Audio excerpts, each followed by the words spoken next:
শুধু আমাদের ব্যাচের জন্য না, এটা আমার মনে হয় যে আইডিয়াল স্কুলের জন্য একটা গর্বের বিষয় যে আমাদের স্কুলের একজন ছাত্র, কৃতি ছাত্র, এবং সে বিভিন্ন সেক্টরে সে কাজ করে যাচ্ছে এবং সেটার জন্য অবশ্যই আমি গর্ববোধ করছি। চপলের এই যে কৃতিত্ব, এটা আসলে জানানো উচিত, এটা আমাদের ন্যাশনালি জানানো উচিত।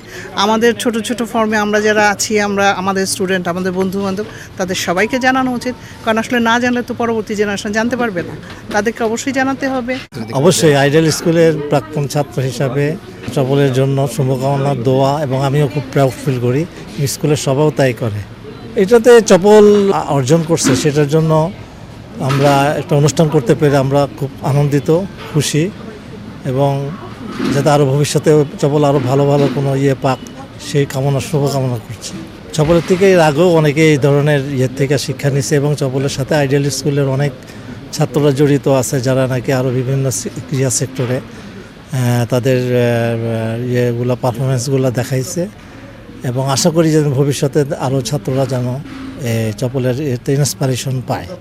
এক ব্যাচ সিনিয়র ভাই বোনেরা আমাকে আজকে সমর্থিত করেছে, আসলে এটা আমার পরম পাওয়া, এটা গর্বের বিষয়। আমি অহংকার বোধ করছি, নিজে খুব ভাগ্যবান মনে করছি যে বড় ভাইরা আমাকে ডেকে নিয়ে আসতেছে। আবার যে কোনো সাফল্যের ব্যাপারে ওনার অগ্রণী ভূমিকা পালন করে আমাকে সম্মানিত করার চেষ্টা করে। ছিল আবার এক বছরের সিনিয়র যারা বা একদিনের সিনিয়র যারা, তাদেরকে আমি সম্মান করি। এটা আমাদের আইডিয়াল স্কুলের শিক্ষা। অবশ্যই গুরুজনদের মেনে চলতে হবে, যারা সিনিয়র তাদের সিনিয়রের সম্মান করতেই হবে, আমাকে সবাইকে করতে হবে। এটাই আমার মেসেজ পরবর্তী জেনারেশনের জন্য।